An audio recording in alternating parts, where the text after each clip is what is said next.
अस्सलाम वालेकुम, खुशामदीद and welcome to Animalia dot P K. मैं हूं आपका भाई डॉक्टर फुरकान। क्वेश्चन था कि अगर किटन या छोटे पपी का जो बच्चा है 1 हफ्ते का या उससे छोटा, तो उसको पूप या यूरिन कैसे करवानी है। एक सिंपल सा तरीका होता है। आपने इसने छोटे या किटन या पपी को 4 से 6 दफ़ा फीड करवाना है। फीड करवाने के तकरीबन आधे घंटे से पौने घंटे के बाद आपने जो उसकी बैक साइड है, जो उसका पेट है, उसे जहाँ पे इसने यूरिन करना होता है, उसे थोड़ा सा ऊपर हल्के से उसको आपने रब करना है।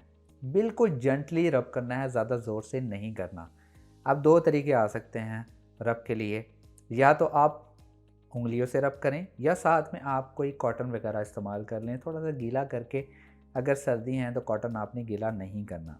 साथ में आपने टिश्यू रखना है, वो फ़ौरन यूरिन या यूरिन करेगा, फिश करेगा, ताकि आप उसको ईज़िली साफ़ कर सकें। अब जब मदर खोती है या पपीज़ के साथ या किटन्स के साथ, तो वो जैसे यूरिन या फिशेस वगैरह करते हैं तो मदर उसको लिक कर लेती है। आपको फ़ील ही नहीं होता कि उनको यूरिन वगैरह भी आता है या नहीं। तो वो मदर साथ होती है, वो आपको नहीं पता चलता। तो अगर इस तरह की सिचुएशन है तो आपने उसको खुद से मैनेज करना है। मैं उम्मीद करता हूँ कि वीडियो पसंद आई होगी। अगर पसंद आई तो प्लीज़ लाइक कीजिए, शेयर कीजिए और प्लीज़ इस चैनल को ज़रूर सब्सक्राइब कीजिएगा। चलो नेक्स्ट वीडियो में मिलता है। खुदा हाफिज़।